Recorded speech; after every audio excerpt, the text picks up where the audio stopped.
नमस्कार, आप देख रहे हैं SBCN टाइम्स और मैं हूं आपके साथ प्रियांशु शर्मा। आइए रुक करते हैं बुलेटिन की खास खबरों की ओर। नगर परिषद रामपुरा की बैठक में पहुंचे विधायक पत्रकारों सहित पार्षद प्रतिनिधि रहे बाहर। पिपलिया मंडी पुलिस की बड़ी कार्रवाई, 180 किलोग्राम डोडा चूरा, एक आरोपी सहित हुंडई क्रेटा कार जब्त। नजर डालते हैं मंदसौर की खबरों की ओर। मंदसौर पुलिस अधीक्षक अनुराग सुजानिया के मार्गदर्शन में पिपलिया मंडी थाना प्रभारी नरेंद्र कुमार यादव के नेतृत्व में पिपलिया मंडी पुलिस को सफलता मिली है, जिसमें पिपलिया मंडी पुलिस ने तस्करी की सूचना पर कार्रवाई की है। राजस्थान के तस्करों द्वारा अवैध मादक पदार्थ डोडा चूरा की तस्करी की सूचना पर राकेश चौधरी व उनकी टीम द्वारा सूचना की तस्दीक एवं कार्यवाही करते हुए हुंडई क्रेटा कार क्रमांक MP09WC 6177 के चालक रूपाराम पिता किशनाराम विश्नोई उम्र 23 साल निवासी चालकना तहसील व थाना सेदवा जिला बाड़मेर राजस्थान से 9 प्लास्टिक के कट्टों में भरा कुल 1 क्विंटल 80 किलो अवैध मादक पदार्थ डोडा चूरा महू नीमच हाईवे रोड से जब्त किया व आरोपी को गिरफ्तार कर अपराध पंजीबद्ध कर विवेचना में लिया गया। आरोपी से अवैध मादक पदार्थ डोडा चूरा के संबंध में पूछताछ की जा रही है।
कल दिनांक को थाना पिपलिया मंडी पुलिस को सूचना प्राप्त हुई थी कि साबाखेड़ा फंटे तरफ से एक गाड़ी क्रेटा है व्हाइट कलर की, जिसका नंबर MP09WC 6177 है, वो आ रही है और उसमें अवैध डोडा चूरा भरा हुआ है। पुलिस की सूचना पर फड़ौत फंटे पर उसको रोकने का प्रयास किया गया, जिस पे वो पुलिस से रुका नहीं, रोकने के बाद भी और वहां से वो भगा, जिसको पुलिस ने पकड़ा और पकड़ने पर उसकी जब गाड़ी की तलाशी ली गई तो उसमें अवैध डोडा चूरा करीबन 180 किलो 9 काले कट्टों में मिला। चालक का नाम पूछते उसने अपना नाम रूपाराम पिता किशना राम जी विश्नोई तहसील सेवदा जिला बाड़मेर का होना बताया। अपराध पंजीबद्ध कर मामले को अनुसंधान में ले लिया गया है। आरोपी का PR लेकर और स्रोत के संबंध में पूछताछ की जा रही है। इस संबंध में पुलिस ने PR लिया है और उस संबंध में पूछताछ की जा रही है। बहुचर्चित रामपुरा नगर परिषद की दूसरी बैठक नगर परिषद कार्यालय में आज आयोजित हुई है, जिसमें क्षेत्रीय विधायक अनिरुद्ध माधव मारू उपस्थित हुए, जिसमें नगर की सम्मानीय पत्रकार बंधुओं को भी आमंत्रित किया गया। बैठक में एक रोचक घटना हुई। जैसे ही विधायक माधव मारू परिषद कार्यालय के मीटिंग हॉल में पहुंचे, वहीं स्वागत समारोह के पश्चात मारू ने पार्षद प्रतिनिधि एवं पत्रकार लोगों को गुप्त मीटिंग का हवाला देकर मीटिंग कक्ष से बाहर जाने की सूचना दी। तत्पश्चात सभी पार्षद प्रतिनिधि एवं पत्रकार गण बाहर हुए। तत्पश्चात गुप्त मीटिंग प्रारंभ हुई। नगर में परिषद की बैठक को लेकर विभिन्न चर्चाएं चल रही है एवं इस संबंध में जब विधायक, नगर परिषद के CMO व पार्षद एवं पार्षद प्रतिनिधि से मीडिया ने चर्चा की तो उन्होंने क्या कुछ कहा, आप भी सुनिए। विधायक जी ने बाहर कर दिया और अध्यक्ष जी ने बुलाया था, बड़ा कंफ्यूजन वाला मामला है। वही मीटिंग नगर पालिका की मीटिंग जो आहूत होती है वो अध्यक्ष महोदय के निर्देश पर होती है और उसमें जो रहता है नगर पालिका का जो कामकाज संचालन जो होता है मीटिंग का, उस संचालन में धारा 60 नगर पालिका अधिनियम में जो है सारी शक्तियाँ जो है अध्यक्ष महोदय को प्राप्त है। अध्यक्ष महोदय मतलब उसमें जो अध्यक्षता कर रहे हैं परिषद की सम्मेलन की, उसमें उनको पूरे अधिकार होते हैं कि वो किसी को भी इनवाइट कर सकते हैं, किसी भी सब्जेक्ट के संबंध में समझने के लिए भी इनवाइट कर सकते हैं और आम जन को भी उसमें बुला सकते हैं, पत्रकार बंधुओं को बुला सकते हैं। धारा 60 में बहुत स्पष्ट है कि उसमें जो है सभी को बुलाया जा सकता है, वो जब चाहे जितनी बार चाहे। और उनको अगर मान लो कोई लगता है कि किसी सब्जेक्ट में उनकी आवश्यकता नहीं है तो वो उनसे बाहर जाने के लिए रिक्वेस्ट कर सकते हैं। बाकी मैं नहीं समझता हूँ कि किसी पार्षद जी को या विधायक जी को इस संबंध में कोई अधिकार प्राप्त है। एक्ट में तो कोई अधिकार प्राप्त नहीं है, ये तो मेरे को अच्छे से मालूम है कि विधायक जी को तो कोई अधिकार प्राप्त नहीं है। मैं तो जहाँ तक समझता हूँ, मेरे ख्याल से विधायक जी को तो अभिमत देने का भी अधिकार एक्ट में नहीं है। वो देख सकते हैं कार्रवाई को, नगर पालिका की मीटिंग में उपस्थित रह सकते हैं, कार्रवाई को देख सकते हैं, और यदि वो कोई बात रखते हैं तो उस पर भी परिषद विचार कर सकती है। और अगर ऐसा कुछ हुआ है, अगर मान लो कहीं हमारे पत्रकार साथी जो है वो अपमानित हुए हैं, तो ये बहुत जो है नगर के लिए जो है वो बड़ी शर्म की बात है। और मैं तो सोच रहा हूँ पूरी परिषद को इसके लिए माफ़ी मांगना चाहिए, सब लोगों को माफ़ी मांगना चाहिए। और आप कह रहे हैं कि भाई बंद कमरे में मीटिंग हुई है, दरवाजे खिड़कियाँ बंद कर दी गई है, तो आखिर ऐसा क्या कारण रहा? ऐसे कौन से सब्जेक्ट थे जो आम जन से या पत्रकारों से छुपाए जा रहे थे? तो कहीं ना कहीं पारदर्शिता रखने के लिए सब लोगों के सामने बात करना चाहिए, स्पष्ट बात करना चाहिए, ताकि पूरे नगर में भी पारदर्शिता से अगर काम करेंगे तो स्वाभाविक है कि नगर में भी जो है अच्छा मैसेज जाएगा। यदि बंद कमरे में या इस टाइप से अगर कोई हरकत होती है तो ये अच्छी बात नहीं है। कहीं ना कहीं मैं तो समझता हूँ कि अगर दरवाजे खिड़कियाँ बंद करके किया जा रहा है कोई काम, तो वो जो है स्वच्छ मानसिकता से नहीं किया जा रहा है। नहीं, नियम में तो बहुत स्पष्ट है कि अध्यक्ष चाहे जो भी अध्यक्षता कर रहे हैं सम्मेलन की, वो चाहे जिनको बुलवा सकते हैं। मैं तो कह रहा हूँ कि शायद एक में तो बहुत स्पष्ट लिखा हुआ है कि भाई आम जन के लिए भी, हम पूरे शहर के लिए, आम जन के लिए भी जो है वो परिषद का सम्मेलन जो है वो उसमें बैठ सकते हैं, देख सकते हैं। बस कार्रवाई में भाग नहीं ले सकते हैं तो बैठ तो सकते हैं, बिल्कुल स्पष्ट लिखा हुआ एक में। तो सर इस तरह का अपमान क्यों? इस तरीके का आपका कोई अपमान नहीं हुआ है, आपका आप बाहर निकल जाओ। आपका कोई अपमान नहीं हुआ, ऐसा शब्द किसी ने नहीं बोला। आप हमेशा सम्माननीय है, ये नियम और सर आपका हमेशा सम्मान हुआ है, ऐसा हो ही नहीं सकता। आप स्तंभ हो लोकतांत्रिक देश के। क्या ये नियम सर हमेशा चलता रहेगा? ऐसा ही होगा हमेशा? कैसा सम्मान होगा आपका हमेशा? नहीं, सर्वोपरि है हमें। जैसा आज हुआ है, आपको कहीं ठेस लगी तो उसके लिए मैं, जैसा आज हुआ है कि पार्षद के प्रतिनिधियों को अंदर नहीं आने दिया, अध्यक्ष के प्रतिनिधियों को, क्या अनावरत ऐसा चलता रहेगा जब तक आप रहेंगे? जो नियम है उनका पालन करने की कोशिश की जाएगी हमेशा। जो सरकार द्वारा बनाए गए हैं प्रोटोकॉल, उसका नियम का पालन। एक सवाल हो सर, विधायक के फोटोग्राफर को आपने कैसे इन्वॉल्व किया था सर अंदर, जब वो अगर परिषद का हिस्सा नहीं थे तो? वो फोटो खींच के वापस चले गए। नहीं सर, वो अंदर थे सर। अंदर तो सर हम पूरी घटना पे ध्यान रख रहे थे सर। जब प्रतिनिधि नदारत करने का नियम आ चुका है, उसके बाद आपके कौन थे अभी, विजय जी धानगढ़, वो अंदर ही उपस्थित थे। सांसद प्रतिनिधि। ऐसा क्यों? सांसद वो भी तो प्रतिनिधि है। नहीं, सांसद प्रतिनिधि है ना, अलग है ना वो, प्रतिनिधि। अलग है ना वो। ठीक है सर। आज सर जो एजेंडा जो भी हुआ है, हाँ। किस किस विषय को लेके हुआ? मेन ये था मेले का, जो यहाँ की रामपुरा की पुरानी परंपरा है, 2 साल से जो मेला नहीं लग पाया था, तो उसको स्वीकृति हुई है। मेला सभापति किसको बनाया गया सर? वो अध्यक्ष महोदय को अधिकृत किया उसने। सर ये जो टावर के यहाँ पे जो साफ सफाई हो रही थी, जो अतिक्रमण हटाया जा रहा था, इसको परिषद में लिया गया कि नहीं लिया गया? परिषद में साफ सफाई तो की जाएगी, वो तो है, विषय नहीं था परिषद टाइप का। नहीं सर, तो फिर अचानक इस तरीके से पब्लिक को परेशान करना और इस तरीके से काम, किन को करा परेशान? वहाँ पे जो लोगों के जो सामान पड़े हुए थे और जो चीज़ें थी वहाँ पे, कब हुआ है ये? अभी हाल साफ सफाई करी ना आप लोगों ने वहाँ पे? तो साफ सफाई कर रहे हैं पूरी तरह। वो गाजर घास है, झाड़ियाँ हैं, वो सफाई हो रही है। सर आवारा पशुओं को लेके सर आज कोई भी चर्चा हो? आवारा पशुओं की गौशाला से भी चर्चा की जाए, या जो भी जो है नागरिक परेशान है सांड वगैरह इनकी वजह से, ऐसे आवारा पशु उनको छोड़ा जाए। सर एजेंडे में शायद आज था उस पशु को लेके चर्चा आज होनी थी, लेकिन कई 3-4 दिन पहले से ही चीज़ें चल रही है। लेकिन उसमें अगर यूँ लिया जाए तो पशु को क्रूरता तरीके से ले जाया जाए, क्रूर अधिनियम के ट्रकों में भर के ले जाए, इस विषय पे आप क्या लिखें? नहीं, मेरे संज्ञान में आया था, मैंने उसी समय चर्चा की थी। उनको पकड़ के बांध के ऊपर चढ़ाया गया था, क्रूरता उनके साथ नहीं की गई है। हमारे पास फुटेज है सर। सीएम हेल्पलाइन तो आप बताना मेरे को, अपन उसकी जांच करेंगे, और अगर कोई दोषी है तो उसको सर सुअरों के ऊपर कोई लगाम नहीं लगी सर, काफी जो आपने पकड़ाए थे 114, उसके बावजूद भी बहुत ज्यादा हो रहे हैं, तो इसके लिए क्या करा आप? निरंतर जारी है, सुअर पकड़ा रहे। मैंने आपको भी फोटो बताए थे भाई साहब। सबसे पहले तो ये है कि पत्रकार मतलब चौथे स्तंभ को हमको इनवाइट करके बुलाया गया और फिर बाहर निकाल दिया गया, इस पर आप क्या कहना चाहेंगे? बैठक का हिस्सा प्रेस नहीं हो सकता, क्योंकि वहाँ सब तरह की बहस होती है, सबके अपने विचार होते हैं। बैठक में पूर्ण गोपनीयता रखना भी जरूरी है, इसलिए प्रेस की जरूरत है वहाँ निश्चित रूप से बैठक के बाद जो उसके परिणाम आए उससे प्रेस चर्चा करते हैं, लेकिन बैठक का पार्ट प्रेस नहीं हो सकता। एक बार पहले भी बैठक में हम सब बैठ चुके हैं जी, तो चूंकि इस बार भी बुलाया गया, चौथा स्तंभ आया नहीं गया, बुलाया गया। एक छोटी से छोटी खबर भी विधानसभा की हम आपको गांव से लेके हम सब करते हैं, लेकिन आज हम अपने आप को अपमानित महसूस कर रहे हैं। इस पे आप क्या कहेंगे? वो अपमान करने की दृष्टि से वो बात नहीं। आपको पता है यही बात जिले की बैठक में भी हुई थी, माननीय प्रभारी मंत्री जी ने सबको बात किया। तो सबकी अपनी मर्यादा है, बैठक की अपनी मर्यादा है कि उसमें कौन वांछित है, जो अपेक्षित हैं वही उस बैठक में रहे। आज जो बैठक हुई गई उसमें क्या क्या एजेंडे में क्या क्या बातें हुई और क्या कहना चाहेंगे? बैठक में अलग अलग विषयों पे सारा मैटर, कुछ वार्डों में सीमेंट कंक्रीट का मैटर भी था, नगर की नल जल व्यवस्था को लेकर भी मैटर था, साफ सफाई को लेकर विषय था, लाइटिंग को लेकर विषय था।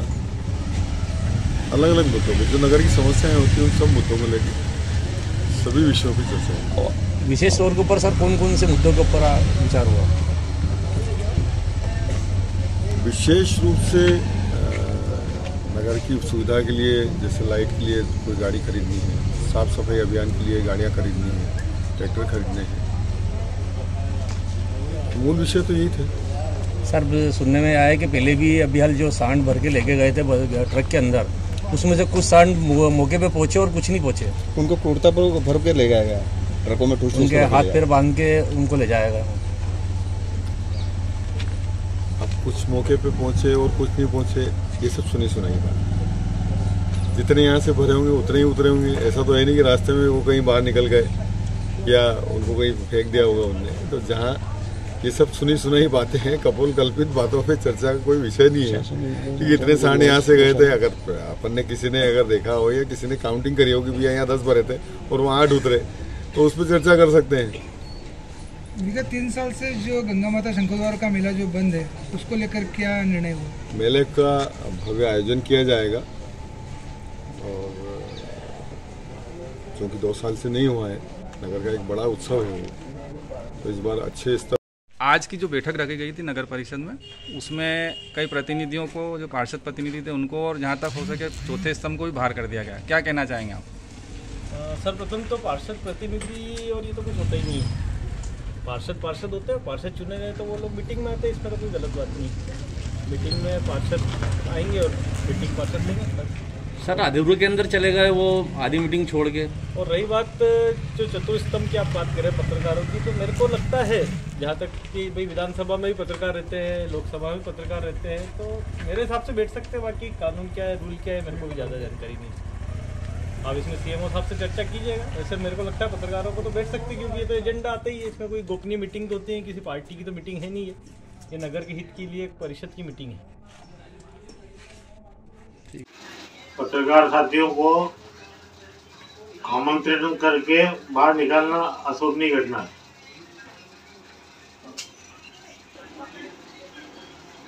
आमंत्रण आपको दिया था, पत्रकारों को इसकी जानकारी हमें नहीं दी गई थी। एजेंडे में 25-26 विषय पर चर्चा की जा रही थी, जिसमें से महत्वपूर्ण 3-4 विषय थे। एक तो आवारा पशुओं का विषय था, जिसमें आवारा पशुओं को नियंत्रित करने के लिए विचार विमर्श किया जाना था, किंतु उसके पूर्व ही नगर के सैकड़ों गोवंश को क्रूरतापूर्वक नगर से बाहर भेजा गया। और चूंकि रामपुरा नगर क्षेत्र के आसपास गोवंश की तस्करी करने वाले लोग भी सक्रिय है, ऐसी स्थिति में गोवंश का ध्यान रखा जाना चाहिए। अभी भाजपा पार्षदों का आपस का मामला है, इस संबंध में विधायक जी का विषय है, विधायक जी जाने। मनासा में गुरुवार को देर शाम गांव बड़रिया में बिजली विभाग की लापरवाही के कारण बड़ी घटना होते होते बची है। गांव के लोगों ने बताया कि मुख्य मार्गों पर लटक रही बिजली के तारों से आए दिन ग्रामीण जनों को परेशानी हो रही है, जिसकी कई बार बिजली विभाग को शिकायत करने के बाद भी कोई समाधान नहीं हुआ और आज इसी के कारण चारे से भरी ट्रैक्टर की ट्रॉली में आग लग गई।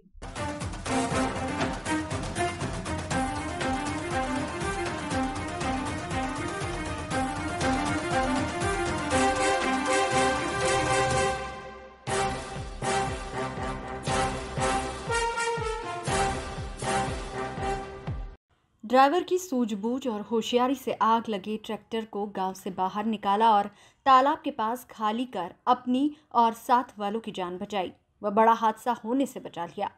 सूचना पर मनासा फायर ब्रिगेड टीम मौके पर पहुंची और आग पर काबू पाया। इसके बावजूद भी कई बार बिजली विभाग और लाइनमैन के कर्मचारियों को सूचना दी गई, लेकिन किसी ने भी आकर विद्युत लाइन की सुध नहीं ली, जिसके बाद देर रात समस्त ग्रामीण जनों ने मनासा थाने पर जाकर रिपोर्ट दर्ज कराई और लापरवाही बरतने वाले विद्युत कर्मियों के विरुद्ध कठोर कार्रवाई की मांग की। Extension bite. मनासा में सरकार जहां एक तरफ गरीबों को मकान बनाने के लिए भूमि आवंटित करवा रही है, वहीं मकान बनाने के लिए पैसा भी दे रही है, लेकिन मनासा में दबंग कर्मचारियों द्वारा गरीबी नहीं गरीबों को हटाओ मामला सामने आया है।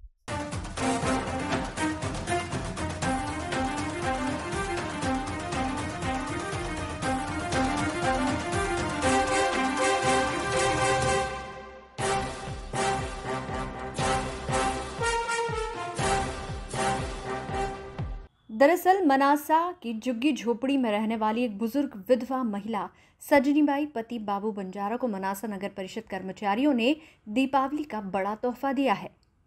गुरुवार देर शाम कुछ कर्मचारी झुग्गी झोपड़ी बस्ती में पहुंचे और बिना सूचना के महिला की झोपड़ी को तहस नहस कर दिया। मजदूरी करने गई महिला ने आकर देखा तो पूरी झोपड़ी और सामान बिखरा हुआ था। महिला सजनीबाई ने बताया कि सालों से यहाँ झोपड़ी बनाकर रह रही हूँ और घर में एक विकलांग भतीजी है। हम दोनों इसी झोपड़ी में रह रहे हैं। आसपास भी कई झोपड़ियाँ हैं, पर मेरी ही झोपड़ी बिना कुछ कहे तोड़ गए। हमारे खाने पीने का सामान भी बर्बाद हो गया और अब बिना झोपड़ी के हमें रात खुले में बिताना पड़ेगी। ऐसे में पड़ोसियों ने बताया कि दीपावली के त्योहार पर एक गरीब को सरकार का ये किस तरह का तोहफा दिया गया है, जो एक गरीब विधवा महिला को बेसहारा कर दिया गया।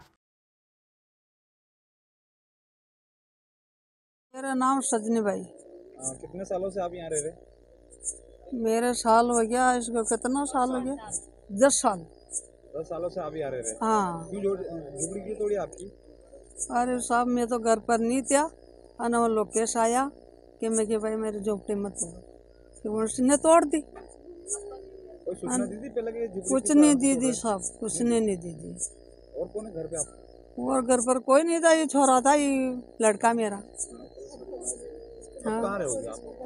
अब क्या रहे हुआ, मैं वहाँ बांधने ही पड़ी हूँ। अब पंख छोड़ी भी है।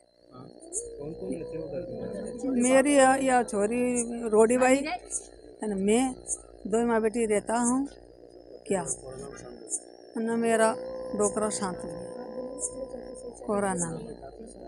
कौन आया था? नगर परिषद से आया? हाँ। और आसपास की झोपड़ियाँ उनको तोड़ी थी? नहीं तोड़ी, बस आपकी तोड़ के गए? मेरी तोड़ी साहब। पहले कभी सूचना दी उन्होंने? नहीं दी साहब। हाँ। क्या नाम आपका? मेरा नाम सजनीबाई है। अभी पता चला है, वो आपके माध्यम से पता चला है और मैं यहाँ पे आया भी हूँ। और यहाँ इस कंडीशन को देखते हुए मुझे लग रहा है कि कहीं न कहीं नगर पालिका और विधायक के नियत में खोट है। वो एक एक करके ऐसे क्यों कर रहा है? अगर तोड़ना थी तो सभी की तोड़ना थी। और सबसे पहली बात तो तोड़ी ही क्यों? क्योंकि यहाँ कल नहीं परसों तो दीपावली का त्यौहार है। और अभी जो हमारे यहाँ पे क्या है कि मालवा क्षेत्र में सोयाबीन काटने की जो सीज़न चल रही है, उसमें सभी ये लोग मजदूरी गए थे। इन्होंने बताया है कि हम सब मजदूरी गए थे और आके तोड़ के गए हैं। तो इनके साथ जो हुआ वो गलत हुआ। और शासन प्रशासन से मांग करता हूं कि जिस तरीके से इन्होंने यहाँ की जो इनकी झोपड़ी तोड़ी है, खुद आके बनाकर इनका जो खाना खर्चाना है वो वापस इनको दिया जाए। अभी कहाँ रहेंगे अगर झोपड़ी? अभी तो अगर इनके आसपास में इनके जान पहचान वाले हों तो ये यहाँ रह सकते हैं। इन्होंने अभी ये भी बताया कि इनका सारा जो खाने पीने का जो सामान था वो भी नष्ट कर दिया है। तो ऐसी परिस्थिति में मैंने अभी नगर पंचायत और अध्यक्ष महोदय को भी मैंने फ़ोन लगाया था, पर उनका फ़ोन नहीं उठा है। तो मैं अभी फिर भी इस प्रक्रिया में रहूँगा कि वो मेरी चर्चा हो और मैं उनसे कहूँ कि भाई इनके साथ ऐसा क्यों किया और इनके साथ ऐसा किया तो कारण क्या रहा। रमेश गुजर। मनासा विधानसभा प्रभारी रमेश गुर्जर हमारे। कनीराम जी।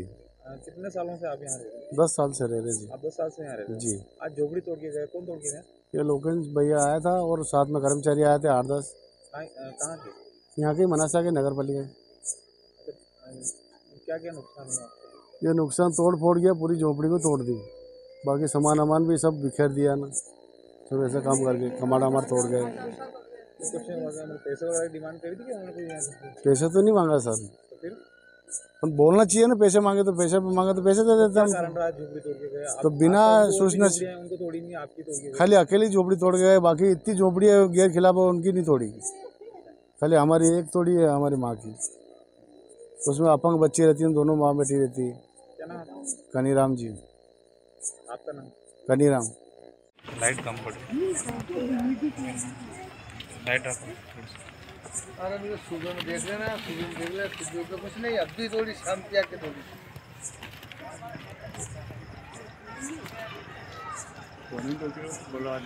कौन है तो कौन? लोकेन साधु के अब्बा लगाए वो फोन काट दियो ने पहले बात की 5 मिनट लगे। लोकेश ने तो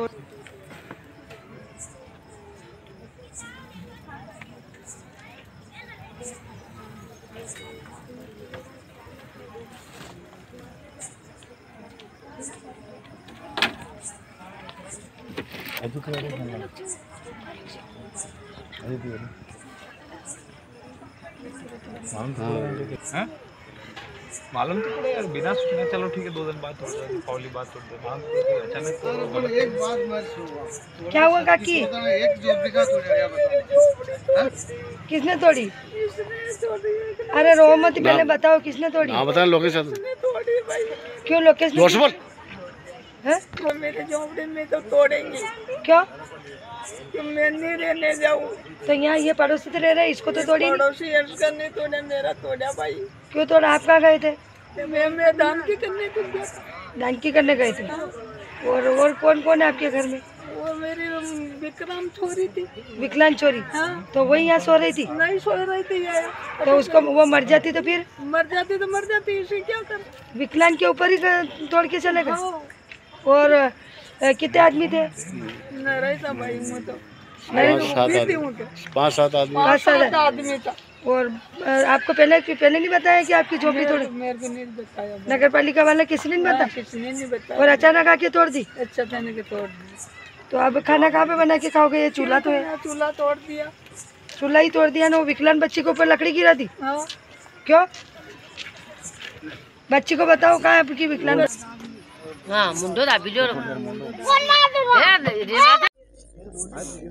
साहब का दीपावली के त्योहार पे इनका मकान झुग्गी तोड़ी गई है, क्या स्थिति रही, क्या कहेंगे आप? मेरा ये कहना है कि अगर नगर परिषद को लगता है कि अवैध है, कोई नर्सरी की ज़मीन है, कोई भी है, तो इनको पहले सूचना देनी चाहिए।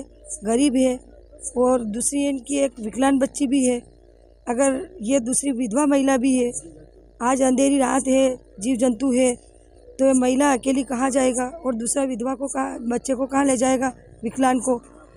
और इसके पास खाने पीने के राशन भी ढोल पोल करी है, मतलब एक आतंकवादी टाइप हमला टाइप इनके साथ काम किया है।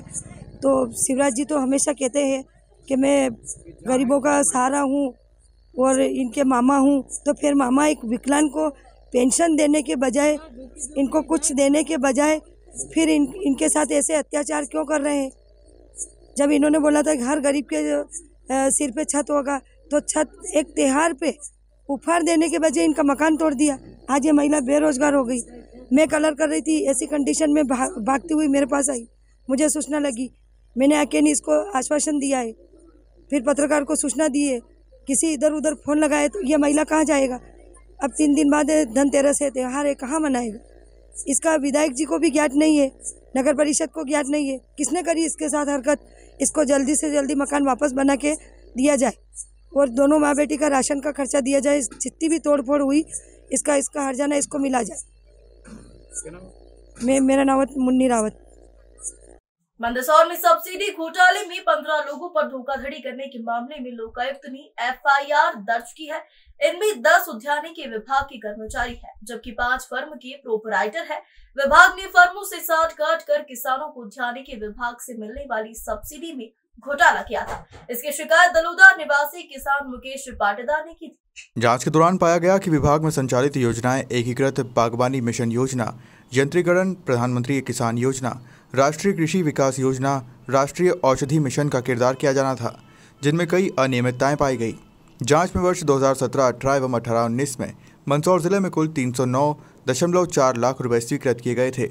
उद्यानिकी विभाग के अधिकारियों ने राज्य पोषित योजना के अंतर्गत कृषि यंत्रों में मिलने वाली सब्सिडी में गड़बड़ी करते हुए कुछ फर्मों के साथ मिलकर घोटाला किया था। कृषि को उन्नत बनाने के लिए सरकार किसानों को कृषि यंत्रों की खरीदी में सब्सिडी प्रदान करती है या अनुदान दिया जाता है।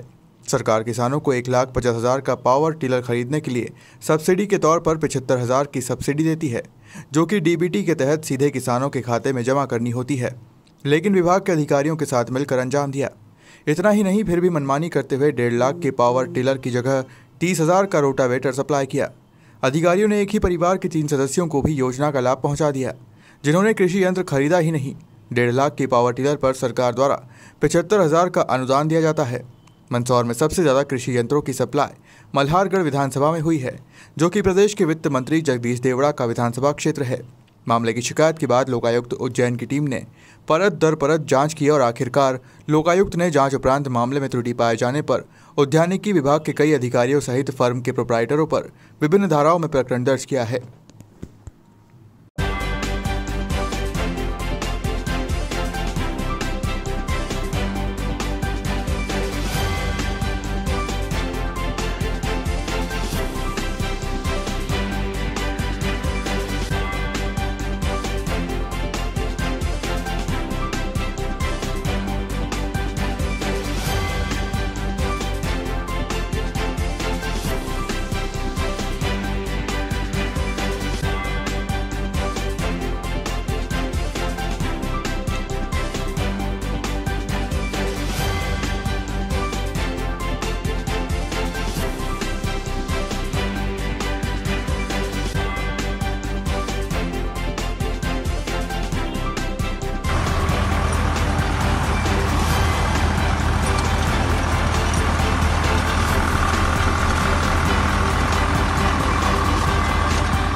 इससे तो अपन अभी तक तो पूरी तरह संतुष्ट है, क्योंकि पुलिस में प्रकरण दर्ज कर लिया है और किसानों के साथ न्याय होगा बिल्कुल। ये जो घोटाला है ये उद्यान विभाग के मल्हारगढ़, गरोट, भानपुरा, शामगढ़, सुहासरा, सीतामऊ और मंदसौर के कुछ किसानों के साथ ये धोखाधड़ी हुई है। और इसमें भोपाल स्तर के अधिकारी भी इसमें मिले हुए हैं। कोई भी राजनेता ने इस घोटाले में रुचि नहीं दिखाई, जबकि जरा सा कहीं किसी डॉक्टर ने पैसा ले लिया तो उसमें भी जो है यहाँ के लोकल नेता बोलेंगे। पर ये इतना बड़ा घोटाला, 6 करोड़ का घोटाला हुआ है और इसमें आज तक किसी ने कोई सूद ही नहीं ली। किसानों से इन लोगों को कोई लेना देना ही नहीं, ऐसा मतलब इनने व्यवहार करा। और अभी जो नए निर्देश जारी करे हैं ACS हैं उद्यान विभाग के, GN कंसोटिया, उनने भी अभी वापस DBT ब्रेक कर दी और उसमें भी कंपनियों को भुगतान होगा और कंपनी के बिल स्वीकार होंगे। जबकि होना ये चाहिए कि किसान अपनी मर्जी आए वहाँ से उपकरण लावे और वहाँ का बिल विभाग के अधिकारी को दे दे और विभाग का अधिकारी उसको जो है ऑनलाइन करे, इनलाइन करे, जो करना वो करे। बाकी अभी जो व्यवस्था सरकार ने बना रखी है वो बिल्कुल दूषित व्यवस्था है। इसमें कंपनियों से जो है किसान को उपकरण खरीदना रहता है और कंपनियों से हाई लेवल पे कमीशन खोरी करते हैं, मंत्री स्तर के लोग कमीशन खोरी करते हैं और प्रमुख सचिव, उद्यानिकी, डायरेक्टर, सारे लोग मिले हुए हैं इसमें। और मंदसौर ही नहीं, पूरे प्रदेश के कई जिलों में कई लाख करोड़ का घोटाला हुआ है। किसानों को रत्ती भर लाभ नहीं मिल पा रहा है इन योजनाओं में। या तो योजनाएं पूरी तरह बंद कर दे, किसानों को 2-2 हज़ार का लालच दे दिया, जबकि ये 5-6 करोड़ का ये घोटाला अकेले मल्हारगढ़ विकासखंड में कर दिया। एक ही गांव में लुना एडम 150 लोगों को निशाना बनाया है और कोई कार्रवाई नहीं हुई। 6 महीने पहले, 8 महीने पहले कलेक्टर मंदसौर ने पूरा प्रतिवेदन बना के ACS के पास भेजा, कंसोटिया के पास। कंसोटिया ने आज तक उसमें जूं तक नहीं रेंगी, कोई कार्रवाई नहीं करी। मतलब ये सरासर है कि यहाँ के अधिकारी कर्मचारी को जो है ये ऊपर से नीचे तक मिली भगती है इनकी। जैसे घोटाला उधर किया था आपने, केस क्या हुआ था बताइए। किसानों से बातचीत करने पे जो है पता लगा कि किसानों को बागवानी यंत्र दिए, तो हमने कहा कि कितने का दिया, क्या है, तो वो दिखने पे लगता है कि 5-7 हज़ार का यंत्र है। भाई उनसे पूछा तो बोला फ्री दे गए साहब। मैंने कहा ऐसे कैसे फ्री दे गए, कहाँ से दे गए, क्या है।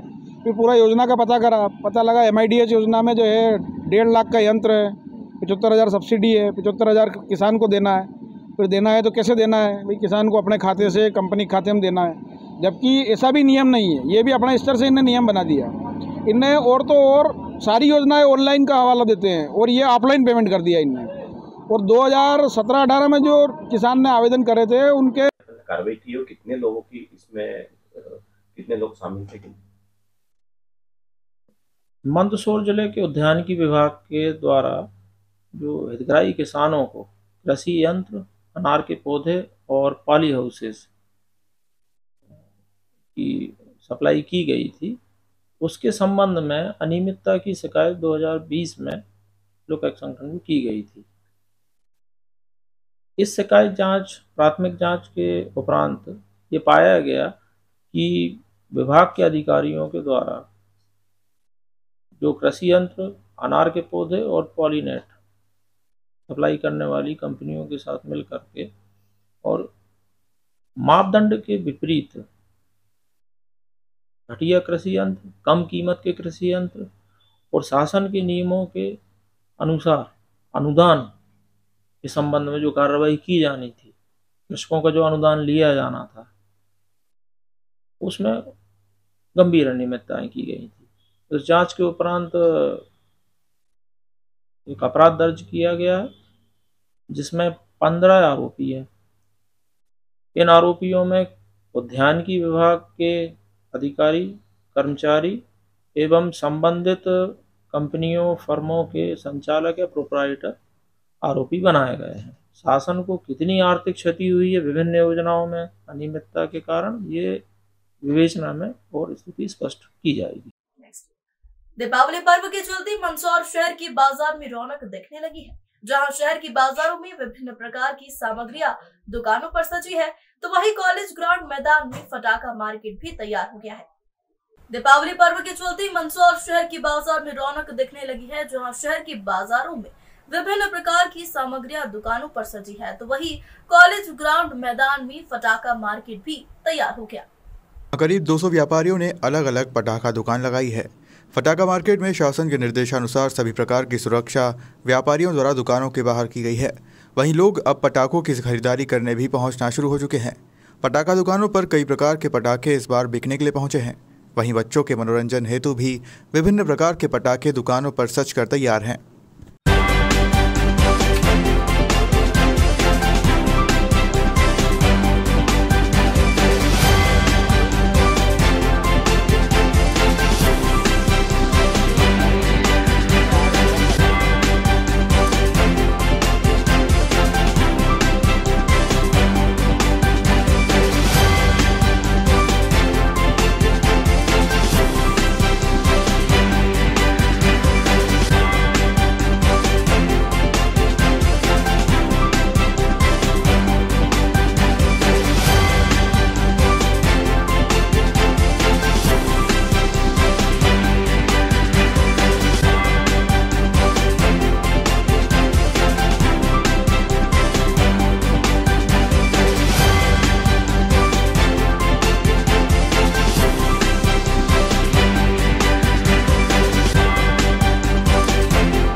ललित राठौर, बजरंग पटाखा सेक्टर। क्या कहेंगे किस तरह से इस बार पटाखा के पटाखा मार्केट अब की बार में रेट बहुत बढ़े हुए हैं। अब की बार कम से कम 30 से 40% की तेज़ी है, लेकिन दुकानदार अपना प्रॉफिट कम करके लोग सभी दीपावली मनाए इस उद्देश्य से कम प्रॉफिट में व्यापार कर रहे हैं। और सभी से अनुरोध है कि आप पटाखा मार्केट में आकर आप धूमधाम से दीपावली मनाएं। सभी ग्राहक, सभी दुकानदार आपको अच्छे से अच्छे रेट में माल और अच्छा से अच्छा माल देंगे। नई वैरायटी में कुछ चीज़ आएंगी? नई वैरायटी में बहुत सारे पटाखे आए हुए हैं और लड़े वगैरह भी बैंड हो गई है, इस कारण भी ग्राहकी में बहुत असर पड़ेगा। चाइनीज़ आइटम तो कब से ही बैंड कर रखे हैं। चाइनीज़ आइटम तो हम वैसे ही नहीं मंगाते हैं। सुरेश बाबानी। क्या कहेंगे किस तरह से पटाखा? सर फटाखे सर पिछले साल कई सालों से बेच रहे हैं। इस साल बाजार थोड़ा मजदार, रेट बहुत तेज है। होलसेल में फटाखे हमको बहुत महंगे मिले हैं। हम कोशिश करेंगे ग्राहकों को सस्ते फटाखे कम दाम में मिल जाए और अच्छी दिवाली हमारी हो जाए। स्टॉक भी कम है इस साल, माल भी इस बार नया कोई वैरायटी जो फटाखे रूटीन में वही है सर, कोई नए फटाखे नहीं आए हैं। और हम पर जो आदेश है बड़ी बड़ी लड़े नहीं बेचनी है, वो हम नहीं बेच रहे हैं। हम बिल्कुल जो लड़े हैं 2000 की 5000 की बड़ी लड़ों पे बॉक्स ऊपर आदेश है, आपको नहीं बेचना तो हम लाए भी नहीं है। नगर पालिका द्वारा क्या व्यवस्था है? पूरी अच्छी व्यवस्था था। नगर पर हमको प्लाट काट के दे दी है, लाइट की व्यवस्था हमारी हो गई है। हमारे एसोसिएशन के अध्यक्ष श्री राजू अखेला जी हैं, उनका पूरा सहयोग हमको मिल रहा है। पानी और रेत की व्यवस्था सब हमारे साथ, पानी रेत और हमारा सीज फायर सब लगे हैं और टैंकर पीछे खड़ा है पानी का। हर वक्त पानी रहता था हमारे यहाँ। नगर पालिका पूरा ध्यान रखती है हमारा साहब। प्रशासन में हमें कोई दिक्कत नहीं साहब। आनंद देवड़ा। क्या कहेंगे इस बार पटाखा में क्या तेजी है, मंदी क्या है स्थिति? तेजी तो है भाव में ग्राहकों के लिए क्या सुविधा है? नया क्या पटाखा रहेगा इस बार? नया तो जैसे अपने मेड इन इंडिया के जो नए आविष्कार है बस वही है। बाकी जो पहले चाइना के जो चलते थे नए वो तो बंद हो गए हैं लगभग। तो इंडिया में जो नए हैं बस वही ला रहे हैं, थोड़े बहुत नए हैं। इस सुविधा क्या यहाँ पे है? वैसे सभी है। आग का है ना, वो फायर का है, फायर फाइटर है, पानी की बाल्टी हो रही है, रेत वगैरह नगर पालिका द्वारा साफ सफाई की होती है। और बाकी रेत वेत तो हमको लाना पड़ती है। ड्रम एसोसिएशन की तरफ से भी ड्रम रखाएंगे पानी के। यहाँ पे एक दुकान के बाहर एक ड्रम, उनमें पानी रहता है। रेती तो हमको पर्सनल व्यवस्था करना है, नगर पालिका से नहीं आती है। पर्सनल रेती सभी दुकानदारों को लाना पड़ता है। देश में चलाई जा रही प्रधानमंत्री आवास योजना के अंतर्गत मध्य प्रदेश की मंदसौर में प्रधानमंत्री आवास योजना के अंतर्गत अटल नगर गृह प्रवेश कार्यक्रम का आयोजन किया गया। मुख्य अतिथि मंदसौर लोकसभा क्षेत्र के लोकप्रिय सांसद सुधीर गुप्ता, मंदसौर जिला जनपद अध्यक्ष बसंत शर्मा, जिला पंचायत सदस्य विजय मेहता, दरोदा सरपंच दुर्गा अनिल केथवास, जिला पंचायत एवं जनपद पंचायत सीईओ एवं सभी प्रशासनिक अधिकारी, जिला व्यापारी प्रकोष्ठ के जिलाध्यक्ष विजय सुराना, जनपद सभापति डॉक्टर रीता सुभाष जैन, भाजपा दरोदा मंडल महामंत्री गजेंद्र सिंह सिसोदिया, पूर्व मंडल अध्यक्ष ईश्वर लाल पाटीदार, जनपद सदस्य बाबूलाल टांक, हेमंत धनौतिया, विकास सुराणा, सरपंच प्रतिनिधि अनिल कैथवास, उप सरपंच महेश पुरवार, राकेश जैन, राका नगर अध्यक्ष विनोद धनौतिया, देवीलाल धनगर, बालूराम पाटीदार, परमानंद परमार, कैलाश जैन, मुकेश भीमावत, प्रदीप धाकड़, नागुलाल खारोल, कवनलाल राठौर, प्रहलाद चौधरी, ईश्वर लाल मीणा, भाजपा के कई कार्यकर्ता और पदाधिकारी मौजूद थे। जाता है, मोहल्ला खुश हो जाता है और घर में गम आता है किसी के भी तो गांव और मोहल्ला गमगीन हो जाता है। आज देश में खुशी का माहौल है। कितने मकान? 4.5 लाख तो आज ही एक ही दिन में 4.5 लाख मध्य प्रदेश में। देश में कितना बदल हो गया। नारा 1970 के दशक में लगाया था इंदिरा जी ने, गरीबी हटाओ। मनोज कुमार प्रसन्न हो गए, उन्होंने कहा पिक्चर बना डालते हैं, रोटी कपड़ा और मकान। मैंने मेरे पिताजी से कहा, मैंने कहा देखो जबरदस्ती का जनसंघ करते हो, रोटी आ गया, कपड़ा आ गया, मकान आ गया। तो पिता मेरे बोलते थे कि सरकार के सिस्टम को समझने की कोशिश कर, अब तो कुछ बड़ा हो गया है। तो मुझे भरोसा नहीं हो रहा था। जब रोटी के बदले लाल गेहूं हाथ में आए तब पशुओं ने भी इनकार कर दिया खाने से। तब मुझे लगा कि ये तो कुछ गड़बड़ है, कहीं तो गलत हो रहा है। मकान ढूंढते रहे हम, बनेगा। अनुसूचित जाति की बस्तियां अलग बसा दी नई आबादी के नाम से। वो भाई हमारे ही बीच रहते थे, भेदभाव का दीवार खड़ा करने का षड्यंत्र हो गया।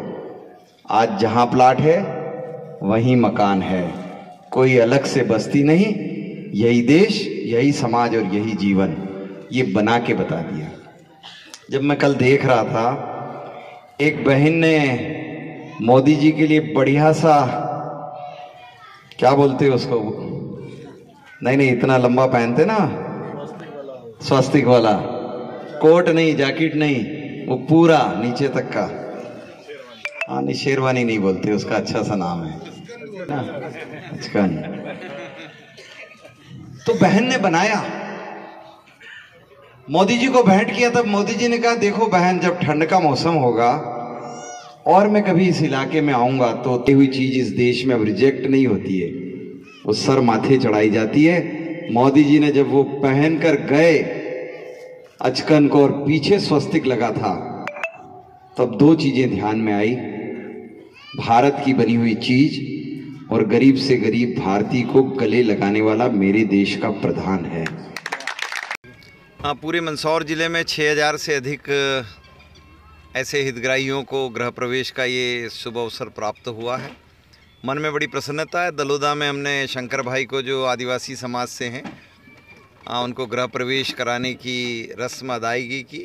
मन भावुक था। आज़ादी के इन 75वें वर्ष की इस वर्षगांठ के अवसर पर आज देश भर में 3 करोड़ लोग और मध्य प्रदेश में 30 लाख से अधिक लोग अपने अपने निजी गृहों में प्रवेश कर चुके हैं और आज के दिन पूरे मध्य प्रदेश में 4,51,000 से अधिक लोगों ने गृह प्रवेश किया है। लोगों को आयुष्मान कार्ड तेज़ी से प्राप्त हो रहे हैं, गैस के चूल्हे उन्हें लगभग प्राप्त हो चुके हैं और नल से जल योजना बहुत तेज़ी से मंदसौर ज़िले में गांव-गांव के अंदर अपना स्थान बना रही है। हमारे मन में प्रसन्नता है कि गरीबी से मुक्ति के इस महायज्ञ में और इतनी बड़ी परिवर्तनकारी क्रांति हुई है। बुलेटिन में फिलहाल इतना ही। तमाम खबरों के लिए जुड़े रहिए SBCN टाइम्स के साथ।